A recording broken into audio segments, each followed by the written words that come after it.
Good morning. Welcome to another episode of Breakdowns for Breakfast. I am your host for this episode, this run through of looking back on older albums, or an older album that, was a favorite of mine. I am Danger, and joining me is Monster, as always. And we're going to dive into Gym Class Heroes as Cruel as School Children. Now, Monster, what was your opinion of this album? Not necessarily the band, because the band kind of had some changes and whatnot through it, and I think this was their big outing that got them a bunch of attention. And I don't feel like they actually got a lot of attention after this album. I feel like they didn't get a lot of attention about halfway through this album being released, but it was a thing that happened. So what was your opinion of this album and this band before listening to it? And then we will get into your opinion of it as we move through all this. So I was familiar with the hits, and if anybody knows the band name Gym Class Heroes, is probably from two songs in particular, and both of those are on this record. I'd heard those, and I might have heard some other stuff here or there, but I actually saw them in concert in 2018 with The Offspring and 311. Unfortunately, it was the same night a really bad thunderstorm came through, and I think they played like 4 songs. Because the storm hit when they were basically supposed to start. We had to wait for the storm to finish, and we were walking in the gate with the other, 10,000 people while they were playing, and they basically did, I want to say it was like 4 songs. So I didn't really get to see much or hear much, but what I did see and hear was the 2 hits off of this record and 1 or 2 other songs. So they opened with their big ones. Pretty much. I think they probably had a 30-minute set that got cut down to about 18 to 20 minutes. So they probably just played the 3 or 4 radio songs and then moved on. Okay. Now this album came out in 2006. Right. So I try really hard when we do these to try to put myself back into the time frame when it came out, because sometimes it's hard to listen to certain things today that came out 15, 20 years ago. Right. But not to bury the lead and to just go ahead and get it out there. Was not digging this record. Okay. That's fine. So I feel like this album was kind of what last episode Caroline's Spine was for you, where it was just very steeped in nostalgia. I feel like there's a lot of this for me. 2006 was kind of an interesting time in my life. Just had a lot of interesting stuff happening.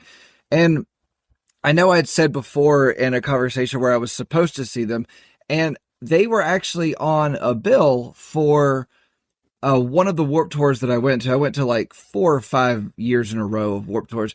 They were on the bill of one, and they didn't end up playing. And I didn't know who they were at the time, so it wasn't a hiccup in my day by any means. Sure. And then I found this album, and I remember I bought this album just because the artwork, like the cover, looked interesting. And you can't judge a book by a cover, but sometimes you can buy an album by its cover. But I did that plenty of times back in the day. But this was one that in 2006 was fun, was a great album for me. I really, really enjoyed it. And listening back to it now, because I haven't listened to it in quite a while, and when you and I were compiling what albums we wanted to do for this was one that I saw, and I was like, I want to do this one. This was a big album for me in 2006. Right. Yeah. So, all right. In kind of digging into this album and looking at stuff, because I already had my opinion, and I try not to look at reviews for albums that you bring me to alter my opinion of it. But if it's an album that I already have an opinion of, I will look at reviews and such in doing what we're doing, because I've already got an opinion. It's like I'm just trying to kind of pull some, if somebody has something interesting to say about it and all, I want to read that and take it in. But I saw 3 classifications of what this album is, or what this band is. Let's put it that way. And hipster hop, emo hop, and hip funk hop. Well, So that was something that I did kind of, I don't want to say struggle with, but the emo-ness of it all. Like, I expected this to be more fun. I expected this to be a little bit more bouncy and upbeat. But even on the songs that, I had a real struggle with some of the songs sound real poppy and upbeat, but if you listen to the lyrics, they're kind of downer, or the music sounds kind of downy, even if the lyrics are a little more fun. So that was something I struggled with throughout pretty much from start to finish. So in going back and listening to this album, I kind of, I felt like some of the songs, I still got the same energy from it, and whether or not that's a nostalgic energy and all, but I still feel like some of the songs on this album are kind of quirky, upbeat, and fun, and kind of bouncy. Mm-hmm. Lyrically, I actually found this album an issue in a post Me Too 2023. And the thing about it was, in 2006, I was able to listen to it, and I can hit every word now, and I'm on top of it. And it's like, as I was doing the words, I was like thinking about where I was in 2006. It was like, this has never been who I am. Why did I listen to this and enjoy it? And I was going to say one other thing for me too, is that I kind of thought this was it was going to be more like a rock band with a straightforward rap vocalist. And it's really more of something like The Roots, where it's a rapper who has a live band.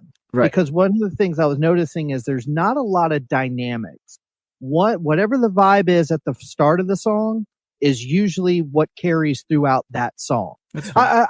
Let me explain. That's fair.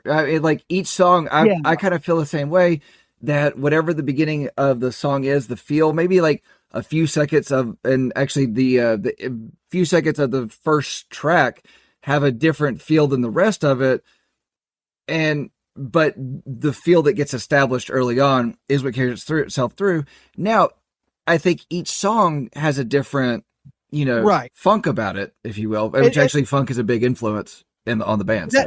Yeah, and that was going to be my clarification there, was that I do think the record itself has dynamics from, track to track. But once the track gets started, that's going to be your vibe for that song. And that's a common trope of rap and hip hop. You've got your beat, you've got your through line, and you just ride it for 3-4 minutes. Right. And I guess I was expecting a little bit more rock to it than that. Now, here's a reference that no one will get but me and you and maybe 3 other North Carolinians, but big Urban Sophisticate vibes. Yeah. Remember them? Oh, yeah. They had a line in one of their songs. I can't remember what song it was. I mean, I haven't listened to them in forever, but they said it was, I have a lazy eye so I can read both sides of the page at the same time. Always loved it. So Spot on. And that's one of the things about, or that line being clever is my segue. I do feel like Travis McCoy, the vocalist, singer, the person you hear, I do feel like, while again some of his lyrics are problematic, some of them are very clever, but the ones that are clever are in songs that I feel like are more honest. And I feel like part of this album, he has a lot of influence from that, I don't know, hip hop, rap, objectifying women, if you will. I don't know. It that seems to be the thing. But then it's there's this other part of him that is more of the upstate New York, which is where we're all from, suburban, more honest opinion of things. Yeah, there's moments where I hear Talib Kweli and Nas and those kind of guys, but then it gets, I don't know, then it sort of devolves into just your standard rap lyrics at a lot of times. I found myself going between cute and clever and cringe. I felt like That's there were that's great. I was trying to avoid cringe in my notes because it's like I felt like you were going to get it. So. yeah, and for example, and I don't know if this is one we really need to go track by track on, but I will say there's three little interludes in this record, known as the Sloppy Love Jingles, part Yep. 1, 2, and 3. And I don't know what your opinion is on those, but I hate them. They were the cringiest, like, I get it. Like, I know what he was going for. And in 2006, maybe I could have rolled with it a little better. But in this day and age, I was just, they make my skin crawl. So I was going to talk about the Sloppy Love Jingles as one thing. So Yeah. I'll get into it more here in a bit. But since we're jumping more into the tracks, it's hard to talk about the album without talking about the individual I know. tracks. So, yeah. you know, and I don't want to go track by track, but there are a few tracks I do want to hit on. Sure. All right. So I do think it's interesting, you know, they are gym class heroes, which it's, you know, a bunch of guys or four guys that met in gym class, you know, that's basically where it comes from. And the album, I don't know if you saw the track listing on the album, but the way it's actually listed on the album itself, it's like first period, second period, third period. Like that's it's, cool. yeah, Okay. it's a neat little thing, but it also kind of made it a little difficult in doing this. Cause it's like, wait, was that fourth period? I don't know. So I just kind of got rid of the periods at a certain point in my notes. Sure. But first period, the Queen and I love it how she breathes booze in the morning, and it's so sexy how she can't remember last night. I made the fatal mistake of letting her drink again, but who the hell am I to tell her how? I thought was a very interesting track to start an album with, and hear me out. Because the song, it's a hip hop song that starts with like taps and acoustic guitar and then goes right into the beat. Like, I think it's 8 seconds of it. I was looking at. So your face tells me you've got something to say. Well, okay. So I feel like they probably picked this song sonically because it's an upbeat song. The beat and the little Spanish guitar lick have a very driving sound. Yep. And then the lyrics are about an alcoholic girlfriend, and it's real sour. And so right out the gate, I'm going, okay, this is an upbeat, fun song about some really depressing shit. And I think that sets you up for where you're going for some of this. Well, it's kind of like we've talked about in the past that some of songs that sound super happy are not happy songs by any means. And the one that I go back to is No Rain by Blind Melon. Oh yeah, absolutely. And so then you go to the next song, Shoot Down the Stars. 81 was the year shit hit the fan in a major way. A sad day for aspiring artists. Almost 20 years after the fact, I'm still on my hustle, digging graves for aspiring artists. Pushing days and it's like the opposite. The music is almost like a less heavy Linkin Park and sort of has a downer kind of chord progression. But then the lyrics are a little bit more like about being cool and being the next big thing and all this stuff. So it's sort of like, you can't just have an upbeat, fun song. It's got to be like, you know. Now, I will say as the tracks go on, I do have some that I really did enjoy. But just the first couple songs, I was already, I was having trouble.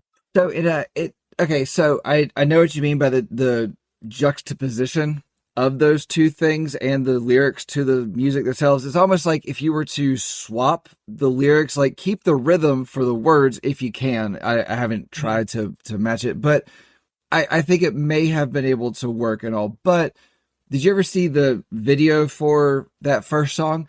It's like they're in a like medieval emo court, like King of Queen. Like it's kind of an odd thing, but I do enjoy that first track. But I do think that the lyrics are a downer. But but I do think the Spanish guitar that you were talking about, I do think it's a fun. I think the instrumentation on that first track is a lot of fun.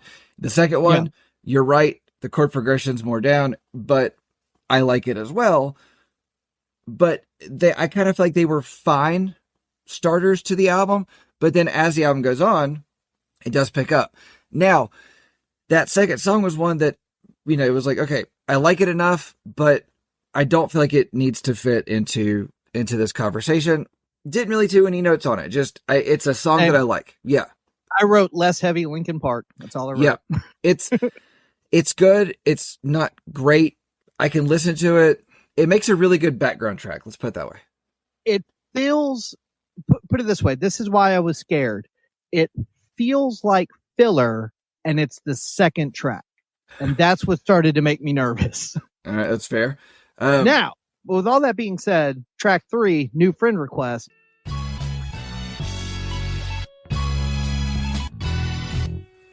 I remember when I first laid eyes on you. My man Tom introduced us, but I was too shy to say hi. When I finally love that. enough nerve to Why? A little dated. Why do you love it? Because I love the MySpace stuff. Like, Okay. it's, again, same with some of the other songs. Some of the lyrics are clever. Some of them are a little but overall, the vibe of the music, the MySpace references, I had a lot of fun. Yeah. That was like, this is more of what I was expecting. So this song, the chorus to it, it's an earworm. I mean, it gets stuck in your head like a line will. I think the subject overall is it's dated. And when a band puts a song on an album, an entire track on an album that dates itself, it's a hard thing for me, because it's like when, like, going back and listening to it now, it's like MySpace. Okay. All right. Put myself in 2006 headspace. MySpace is fun. It's current. You know, the lyrical content of it, like the lines, I think are clever and fun, but I also think they're super lame at some of the things he says, but it's also that lameness makes it fun. Like he says, you said you weren't impressed by lame dudes with no game. They're all the same, trying to get your instant message and name. So he dates itself within itself. Yeah. You know, and then he said, my man Tom introduced us, but I was too shy to say hi. And he also said, I never see my face in your top 8. Now that, you know, man Tom introduced us, that is definitely a specific reference within this MySpace thing, because everybody's first friend was Tom. Everybody's first friend, which I actually put Tom as my Facebook profile picture at one point. I just wanted to see if I could anger the Facebook gods, but, you know, maybe get an angry email from Zuckerberg. But yeah, so so I feel like at our age, this works. If you're about 10 years younger than us, this is not going to work. Yeah, it does not work for people that missed the MySpace and got on with Facebook and stuff. Right. You know, that was their first. I mean, hell, you know, even I think people that were early to, you know, Friendster, this song would have been almost too late for them. So it's fun in its lameness. Right. And it's only fun, I'm going to agree with you, it's only fun for people like us. But I want to talk about the fact that the instrumentation, the musicianship behind this album, behind this song, actually this album overall, I'm going to just say it, this album, like, these guys really knew how to put together a song and a beat. Like, the one place that they actually used a sample, and I didn't realize that this was the one place they used a sample, they actually didn't use the sample. The sample, the approval for the sample was approved too late to record it for the song, so they actually just had a vocalist do the song. So they actually have no samples anywhere on this. All of the music you hear is actually done. Mm-hmm. And I don't know if you picked up on it, but there is a great horn section in this song, like very much in the background, but it really fills that space that we talked about before. The like keyboards and horns, like, just really fills a space. And it really does that on this song, especially. Gotcha. I love the instrumentation of this album as a whole, but this song, I think it's really, really well done. So when you were saying that they don't sample anything, okay, do you mean they don't literally lift the recording? Yes. Like the original recordings? Okay, because the one thing that I did find really interesting about this album is there are 2 singles that became very popular off this album. Mm-hmm. Both of them are, I was calling them a sample because I didn't know what else to call them. That's fair. But they basically sampled 2 previously popular songs from the 70s and 80s. One of them is Close Off.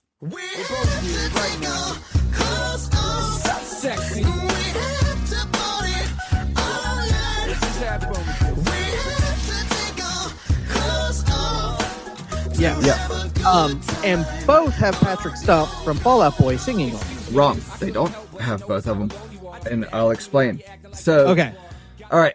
So Patrick Stump from Fall Out Boy for Close Off. It is, it's not a sample of, he sings the part. The lyrics are different. Yeah. The lyrics are a little bit different, but he sings, it's Jermaine Stewart's 1986. We don't have to take our clothes off.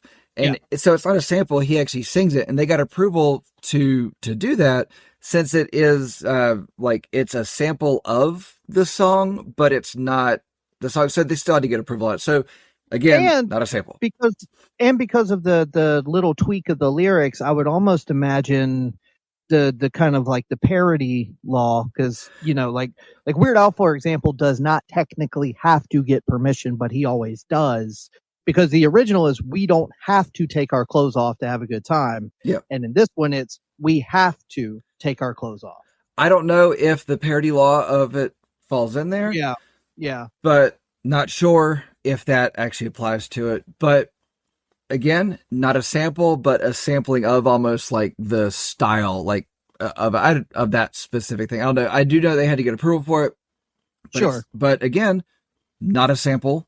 It's actually somebody singing it, which to me makes me go, that's kind of cool. I like that. Like, you can immediately tell that it's Patrick Stump, because if you know his voice, you know it, Now, so. With that being said, too, I didn't really pick up on this the first time I heard this song back in the day. I probably really liked it. I don't really remember, but I remember, like, when it came to this track, I was like, oh yeah, I remember this song.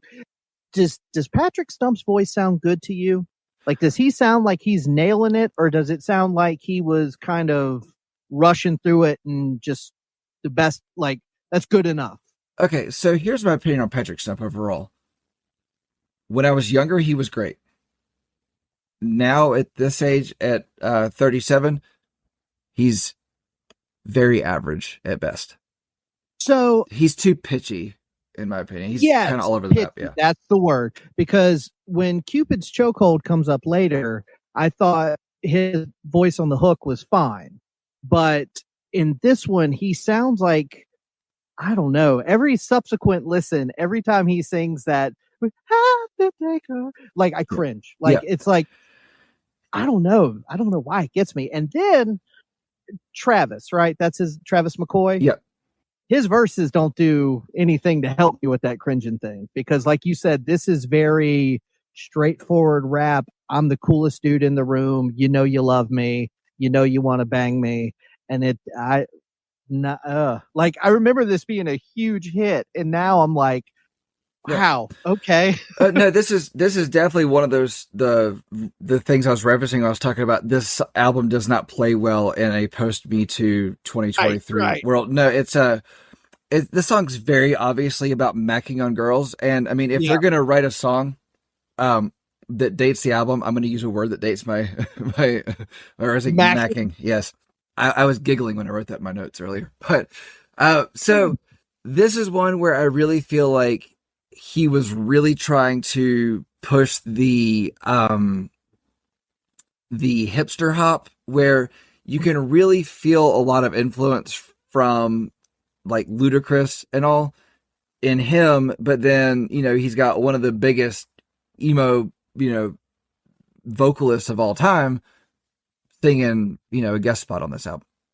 And what's really interesting is in 2006, Fall Out Boy was huge in the like emo underground pop punk scene, and now Fall Out Boy is just huge in general. But I think in 2006, by getting Patrick Stump to sing on your record, you almost gave it more underground cred, right, as opposed to mainstream cred. Well, Patrick Stump was a producer on this album. I felt like it was him going, hey, I'm here, I'm in the studio with you guys, let me just sit in on this one. I think this is going. That's kind of my overall feeling on it. It was kind of like they decided to pull him in because he was a producer on it. They were signed to Pete Wentz's record label, and so it's kind of all Fall Out Boy friendly, which I think is why they got onto Warped Tour and all that. That makes sense. Yeah, it all makes sense once you kind of start seeing the connection of things. But this is not my favorite track on this album. You know, Yeah. I'm actually going to go with kind of something I've said in the past about other albums and other bands. I don't think there's any one single song on this album that's my favorite. I like this album as just kind of an album that exists in time. It's a capsule for a time period in my life. So I will say two real, well, I'm going to start with two, but then I'm going to lead into a third one here. Two songs that really did stand out to me as far as instrumentation wise and stuff. I really liked Viva La White Girl. The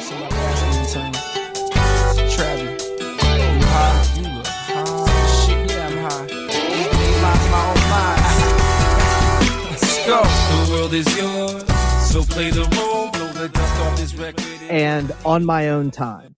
I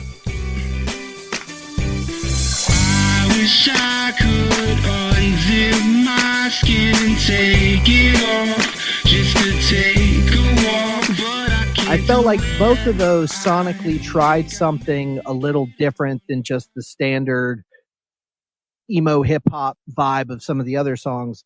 I do wish On My Own Time, there's a little filter on the vocals that is really neat, but I don't think it needed to be on the verses and the choruses and the bridge. Like, pick one.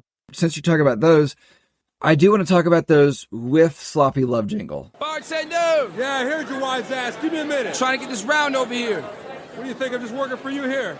Actually, will you send a drink to the lady at the end of the bar? Yeah, that one right there. Actually, as a whole. Yeah. So, okay. Have to. No, we have to. Yeah, we do. So, album came out in 2006. At this point in time, I was drinking underage in bars. I had just barely made the age. I mean, it was like I was kind of all in that time. This was very much so a living my best life, partying it up, having fun. And so, at the time, the Sloppy Love Jingles actually kind of like hit like a certain spot where it's like, that's how I feel about things. Yeah, that's what we're doing. I've always found certain lines in those clever. I kind of hear them all as one piece because they are kind of interludes throughout the entire album, which is where I feel like the Viva La White Girl that is so different from everything else. I don't feel like those tracks are needed on this. If you're going to have, and actually there is one listed later that's actually an interlude. I don't feel like that's needed on this because you already have three of them, and one of them actually closes the album, which I feel like was a really strange choice. I definitely would have picked a different song to close the album. And the Sloppy Love Jingles feel like a Def Poetry jam to me. I'm a bad actress with 3 lighters I acquired the previous night. And there I was, do or die. She was approximately 5 feet away from my frame. So I decided to take it a stride, swallow my pride, tell her my name like, hello, miss. My name I don't know if you ever saw it. Yeah, it's like it's a spoken word poem thing that doesn't rhyme, but then he says things that are within that are very strange.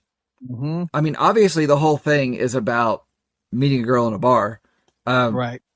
And I do appreciate the lines like, that night, the Jägermeister had my sleeves rolled up, or I wear my heart on my sleeve, but then I tend to wear my heart on my sleeve, but that night, the Jägermeister had my sleeves rolled up. It's like, okay, that makes sense. That's a little thing that I get it. Like, alcohol gives you courage to go talk to a girl. That's when she made an offer that I couldn't refuse, and chills went up my legs like Samoan tattoos. It's like, yeah, the Samoan tattoos, that's an odd little thing to stick in there, and I don't feel like that should work, and I don't feel like we should have that.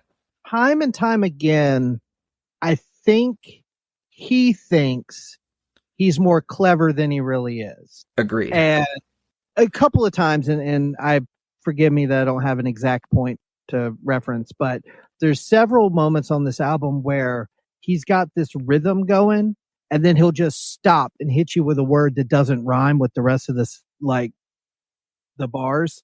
And I feel like he's doing that on purpose just to show you like how off the cuff he is. And it's like, if it serves the song, do it. Again, no one will know this reference, but Urban Sophisticates, there were plenty of lines where it was like A B A B A C B A. Like they would just do stuff, and it just worked because it was a little chiller. The delivery on a lot of that stuff was not as fast and like upbeat as the delivery is here. And I think it really, we've talked about this before. If something hits you at the right time in your life, it sticks with you differently than to someone who's never heard it before. So and as we do this show, there will be plenty of those things for me as well. Mm-hmm. But just hearing it in 2023 for the first time, no, those Sloppy Love jingles felt really icky. Now, speaking of icky, Scandalous Scholastics. To the bathroom, and when all the students was gone, we'd even do it in the staff room. From F's to A's in less than 3 days. Now the underachiever's the one with the best grades. At the third floor shaking without breaking a sweat. God damn, it felt good to be the teacher. So let's do it. That was actually one that I was going to avoid in this for this purpose. Okay, well, let me just say one thing. I hate to admit how much I like this song. Yes, because I am right there with you. Okay, because I understand. Put it this way: the content of the story is about a high school kid banging his teacher, which is clearly something that we're not supposed to talk about, and not supposed to participate in. But what I will say is, let's replace the actual content. Let's replace high school kid banging his teacher. Let's replace it with high school kid making the basketball team, or whatever you want it to be. The fact that this is a through line story from start to finish and has a little bit of a twist punchline at the very end. Right. Needless to say, I passed with flying colors, but my teacher was my best friend's mother. Damn. I love that, and I wish there was more of that. And he's clearly shown he likes to tell a story. Yeah. Like we said, Sloppy Love Jingle, if you put those three verses together, that's almost the exact same thing. You could have put those lyrics with an actual song and made it something like that, and it would fall into this kind of category. As is, I understand that it's problematic, but I like the music. Yeah. And that's one of the hardest parts about it. And I'm actually going to kind of go back on something that you were talking about before about how I do agree with that he does come off as he thinks he's more clever than he is, but I do think that he is good he does have clever timing within words. And, he does. You know, like, I saw an interview with Eminem where he was talking about how people say nothing rhymes with orange. And he's like, it does if you change the rhythm of the word. Orange, or like the 7-inch door hinge or orange door hinge. And it was like, I feel like he does stuff like that where he takes words and kind of like changes like the pronunciation a little bit and all. And so I do feel like he was able to do some of that in that song, but to end the song on, my teacher was my best friend's mother. Yeah. There is that twist on it. Yeah. But then like, as I'm like hitting the words, listening to it in my car or whatever, like that ending part of the song, I'm like, yeah, I don't feel good about saying that, but I said it. And, you know, it's a little weird. Good about any of the lyrics of that song. No, but there is a line in that song, a clever line in it, where he said, oh hell, I'm losing the whole thing again. I didn't put it in because I was going to avoid it for this reason, but it's she pulled down my pants and the way she praised my balls was vicious, and that's what she calls that's what she calls sacrilegious. Yeah. Yes, I love it. I do. I do. I don't want to, but I do. and here's the thing: if this would have came out on a Eminem record, for example, you wouldn't bat an eye. But because of the kind of vibe that these guys have established, this doesn't play well anymore. No. At the time, and again, at our life, the junctures in our life, 2006, we would have been, 20, 21, somewhere in that ballpark. this would have felt kind of relevant. We are just coming out of high school and college, and, not saying we've participated in anything of this nature. No, but I don't know a single guy who hasn't gone through school and had at least one teacher. They were like, right, yeah, exactly. Yeah. Exactly. And it's usually a teacher about the time that you're catching feelings about things that you didn't have before. Right. That you're discovering things about yourself. So when I say it's relatable, that's what I mean. I Yeah. don't mean in the actual act of what the lyrics are, but I could see me in 2006 just thinking this was as hilarious and clever as can be and wanting to show all my friends. Yeah. In 2023, I'm embarrassed that Spotify has the record of me listening to it about 12 times. So it is what it is. Hey man, Spotify has that of me, and I own this album. So, there you go. I still have it. I can go and pull it for you right now. So after that, I think it's cool that they go into On My Own Time, which is a very chill kind of laid back groove. Like I said a minute ago, this is one of my favorites. And then it's real interesting that Cupid's Chokehold is this late in the record, because I don't want to get to Cupid's Chokehold just yet, but I do want to amend something that I did say before.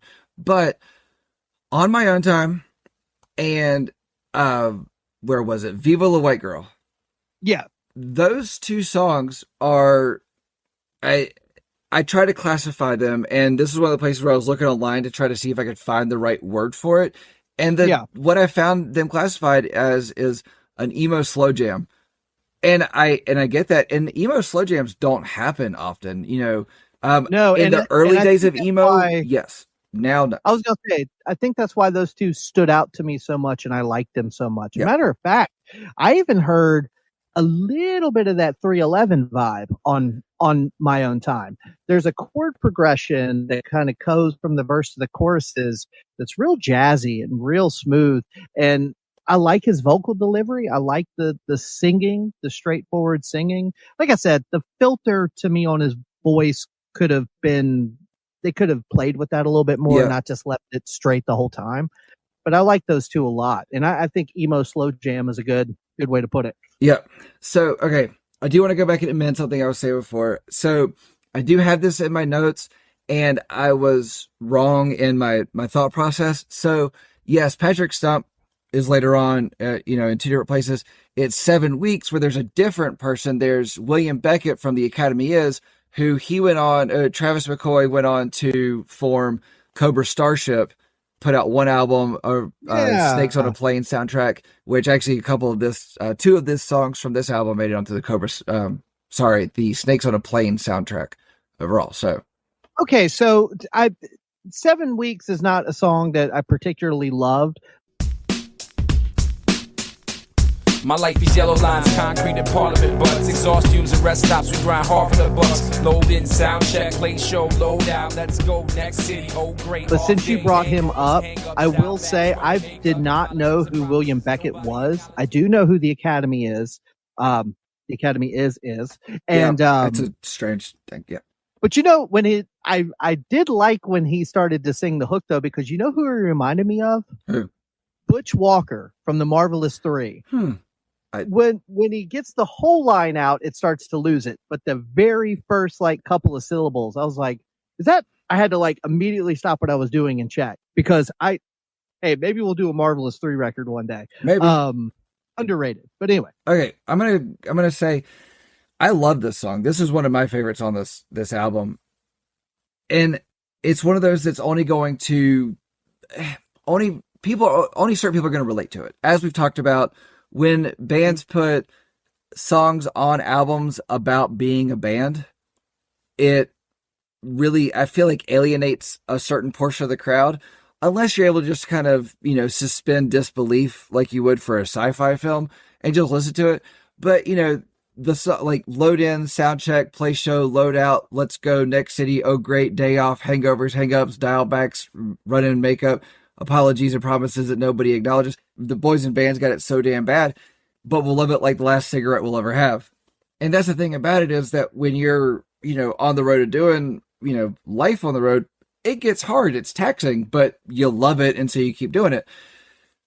And I feel like this song actually does a great job of relaying the reality of being on the road. Like, you know, talks about, It's not glamorous. yeah, no, it's not glamorous, but he says it with but he, you know, portrays the lyrics with a fondness. You know, he doesn't say it in a way of like regretting or hating what he's doing. He says it as like, this is not the easiest life, but we love it. So, but within this, he also dates it because he references Nick Cannon Wildin' Out. Well, and for me, this is another one of those where the dichotomy it doesn't mesh, it clashes. Because Really? I agree with you. I think he is saying this from a point of fondness that, hey, this is hard, but this is the life we chose. It's not for everybody. Being a guy who has traveled a lot to play music, I can relate to it. Like you said, not everybody can. But then the music makes it sound like the saddest thing in the world. Like I'm not saying the music's bad, but to me they don't click. Like the lyrics are basically saying, yes, this is hard, but we love it and this is what we do. And the music doesn't need to sound like a party, but it sounds like dour. And I don't know that works, at least not for me. I hate to hear it doesn't work for you because I thought this song, this is a standout on this album for me. I love this song. Sure. I feel like it does work. I feel like the rhythm is really good for it. Yeah, this is one Lyrically, I do like it. Lyrically, I like it a lot. lyrically it's great. It does have problem lyrics within it. Where it's They all do. Oh yeah, they all do. Your girl always texting you about getting all cuddly because you paint a pretty picture, but the frame is so ugly. I mean, you're talking about getting with your boy's girl. Yeah. So, and then he says, and it always jumps out to me every time I hear it. But then I also love it because he says, a lot of you don't realize, and it's in like the when like the spoken word part at the end where he's kind of in the background. He says, a lot of you don't realize there's a whole subculture of boys out there driving around in vans looking for your daughters and your lottery tickets. Yeah. I always thought the adding of and your lottery tickets, it was fun. So one more song before we talk about Cupid's Chokehold, the one that's so late in the game. Biter's Block.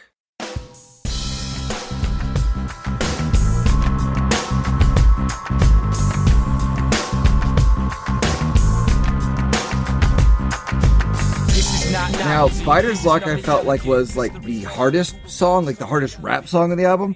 And I always thought this was funny because it's an album that's so suburban emo friendly with this like heavier rap song on it.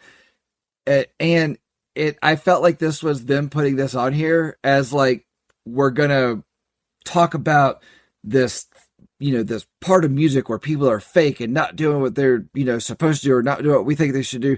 And this song is going to be okay for white suburban kids to feel hard about. Let me just read to you what I wrote. Go on. This is great.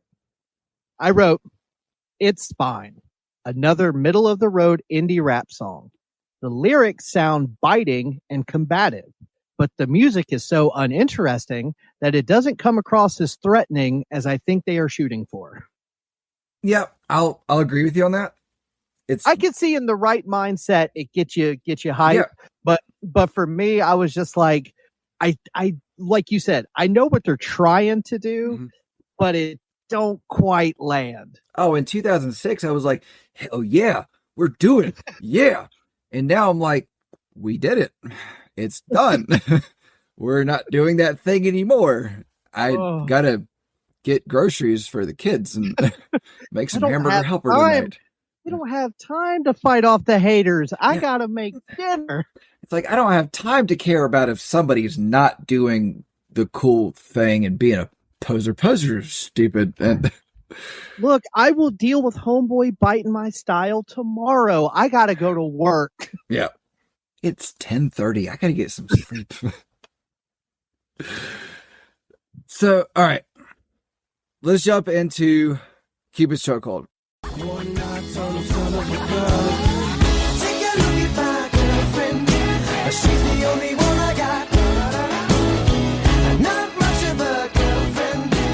You want to talk about Cupid's Chokehold a lot, and all right, so they couldn't get, and I said this a little bit earlier, they couldn't get the sample from the Supertramp song early enough. And I actually learned this from listening to an interview with Travis McCoy. They were actually kind of like, they had the song kind of put together and what they wanted to do with it. And he said like the ba-da-da-da at the beginning of it was where they were having trouble kind of figuring out what they wanted to do to open the track. And there's a certain part in the song that does that, but they realized that even the, where he says like, you know, take a look at my girlfriend, he was saying like the original, like what he wanted to do with it was say like, don't you look at my girlfriend? And he was like, you know, saying it from the standpoint of like a guy like, hey, don't look at my girlfriend, I'm going to mess you up. And now, like he said, it kind of turned real quick to look at my girlfriend. If you look at her too long, I'm going to mess you up. And it's like, nah, that doesn't work for me. But, yeah, so even the beginning, ba-da-da-da, they speed that up and it just to make it work with the rhythm. And he was saying that even messing around with the sample in writing the song, they were speeding it up a little bit to get it to work. I don't feel like this song really represents the song or represents the band really well because it's so different from anything else on the album. And he said that this was actually the one song that he went and studied like pop song structure and you can really hear that. And while the song is actually one of the longer songs on the album, it's like a little over 4 minutes. It moves really quick. It feels really quick. One of their biggest songs prominently uses another band's a sample, quote unquote sample from another band, and has Patrick Stump on it. Mm-hmm. And I don't feel like this really fits the rest of the band, the rest of the album. I think it's a great track off of the band. I think it's actually a standout track on the album because it's just a good song, but I don't feel like this is the band. I don't know what to make of it. It's just an interesting thing. I do find it funny that the two biggest hits these guys ever had came off of this record. The hooks are sang by Patrick Stump and sampled, borrowed, somewhat covered two other famous hooks. And I don't want to say that, you know, Gym Class Heroes aren't talented and don't write very clever, solid songs on their own. But it's funny that it took that combination twice to get them, you know, on the radio. Right. What I will say is, were they on the radio? I don't remember them on the radio. I don't. Yes, these two songs, because I wouldn't have heard them.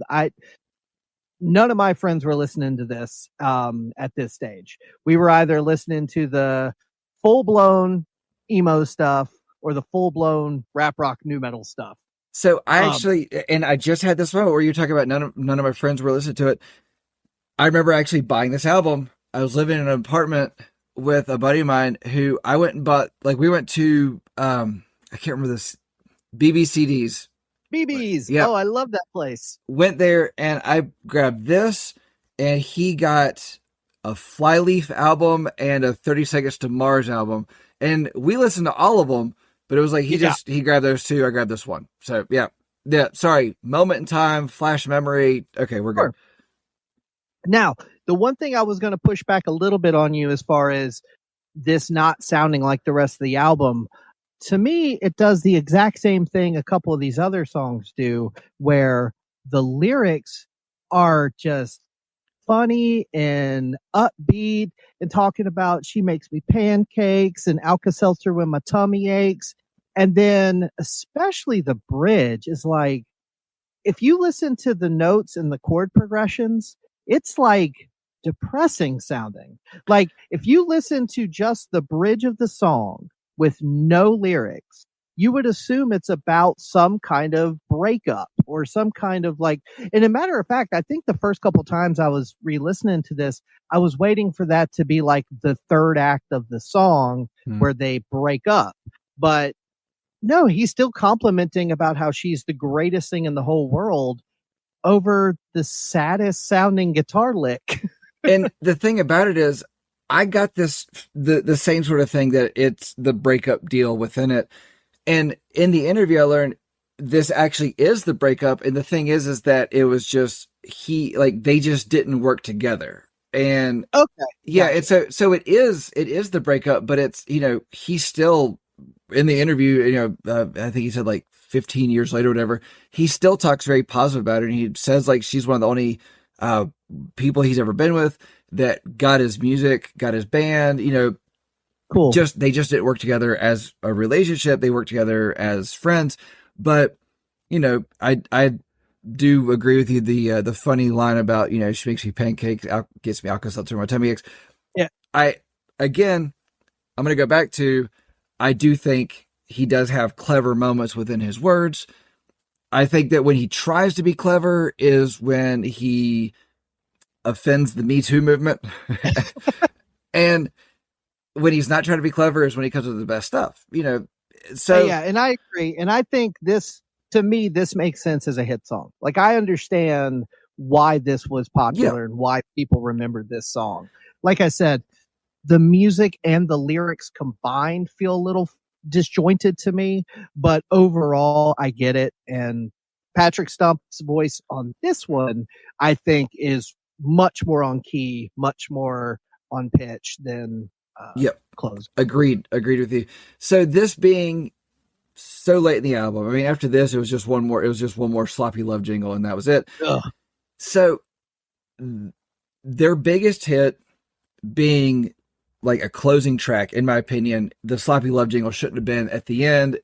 On My Own Time and Viva the White Girls, I don't think should even be on this album. I feel like it should be a different thing altogether, because I do feel like they were very different for this album. I don't think they fit this, maybe a special release or a hidden track on CDs. I loved when bands did hidden tracks. Those were so much fun to me. 10 minutes of silence and then suddenly there's music. Okay. Can I tell you one, not to get super off topic here? Yeah, sure. This blew my mind. I didn't know this until like just a couple years ago. So 311 is my favorite band in the whole wide world.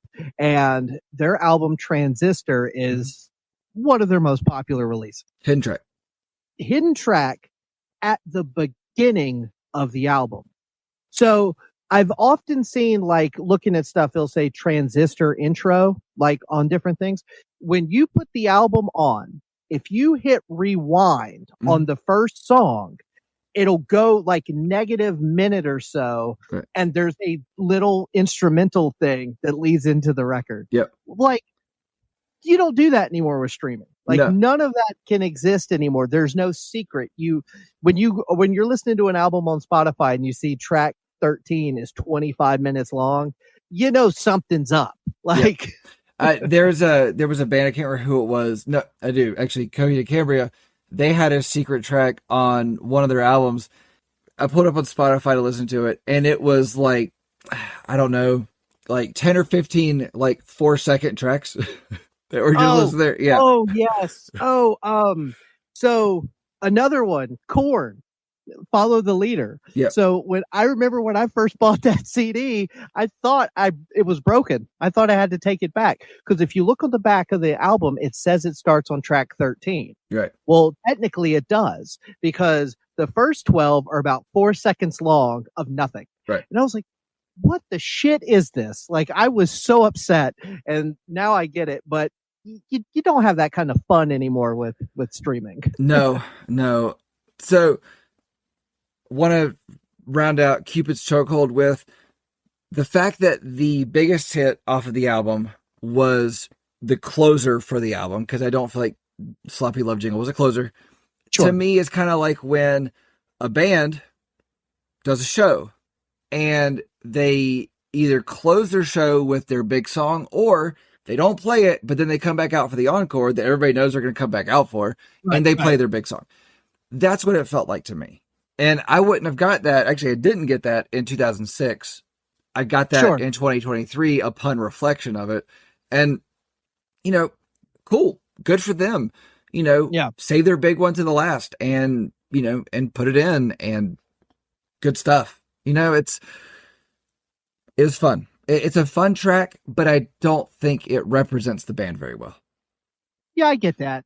I do agree that the track order is kind of wacky on this album. This is another one of those that I think that had the track listing gone in a little different variety, I might have enjoyed it more. But it was I had a hard time getting into it, and then I would get into it for a little bit and then kind of fall flat for a few songs in a row. And I think that's just a personal preference. The ones that I liked seem to be like the track 3, 4, 5 range, and then tracks like 12, 13, 14 range. So it was kind of like I had these gaps where I was like not really feeling it. But I definitely I can imagine getting this at time of release and it feeling fresh and clever for sure. Yeah. So I've listened to this in the past on headphones. I've listened to it. I listened to it in preparing for this with headphones. I don't feel like listening to it through headphones really added anything. I don't feel like there was nuances of things. I feel like it was just a straightforward album. I feel like this was an album that allowed emo kids to listen to a hip hop album and it be accepted and be okay. I feel like every genre has that one outing that's just a little bit different than everything else that fits in there. But at the same time, this album, this band, they incorporate, hip hop, funk, all sorts of genres into their sound, which I think actually made a good sound. So, closing statement. Do you want to go first, actually? Sure. I'll go first. All right. So for me, this is the perfect background music for a college party. Most of the songs don't have a lot of dynamics. They might change slightly, between the verse and the chorus, but usually whatever the vibe at the top of the song is the vibe that rides throughout. I find the lyrics to kind of swing between cute and cringe. I think he's clever, but I think there's certain parts that did not age well. His lyrics and delivery work for me a lot on songs like New Friend Request, Scandalous Scholastics, and Cupid's Chokehold. But the sloppy love jingles, I would have taken all of those off. I don't like that at all. The whole album teeters between rap with a live band versus a band with a rapper as lead vocalist. I wanted to like this album more than I did, but it just never really clicked for me. I thought it would be a little bit more fun, but it's a little more emo than I had expected. It did make me want to listen to some of their other albums because I feel like there's a version of this that I would like more. As an album whole, though, from start to finish, I don't ever see in myself really revisiting this one. 1 to 10, probably about a 3. Okay. Using instruments instead of loop samples or beats and led by the at times clever lyrics and clever tongue of Travis McCoy, Gym Class Heroes are good, but in a capsule in time. From the first track of this album, The Queen and I, the Gym Class or the Heroes, I couldn't figure out how to word that. Anyway, so they have a confidence, a sense of melody, and an understanding of rhythm, and music comprehension to keep things moving and make an impact. Being a hip hop group with enough emo hipster instincts, live in a world of the Warped Tour, making it appropriate that William Beckett from the Academy is, and Fall Out Boy's Patrick Stump to make an appearance. Or was that backwards? Did they get Patrick Stump to appear, which got them onto Warped Tour? It's kind of a what came first, chicken or the egg. Sure. But while this combination of influences largely works to Gym Class Heroes' overall appeal, this album is a problem in a post-Me Too 2023.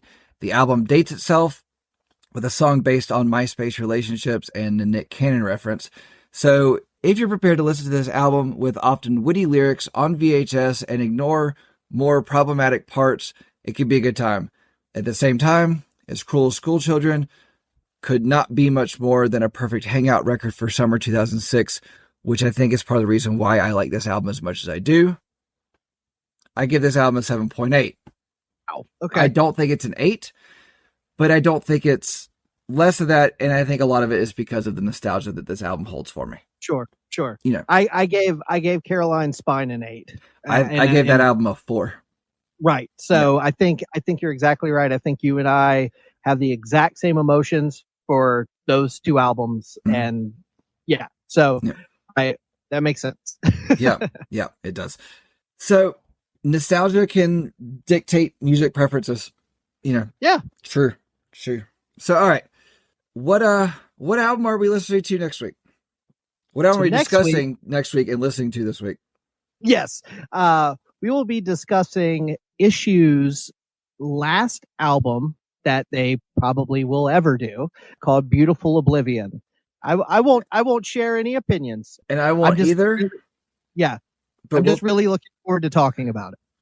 We'll talk about the issues with that album next week. The issues with it's going to be a punny episode, people. Buckle up. Can't wait. Yep.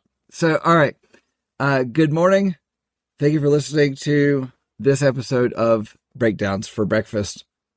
Have a good day. Later.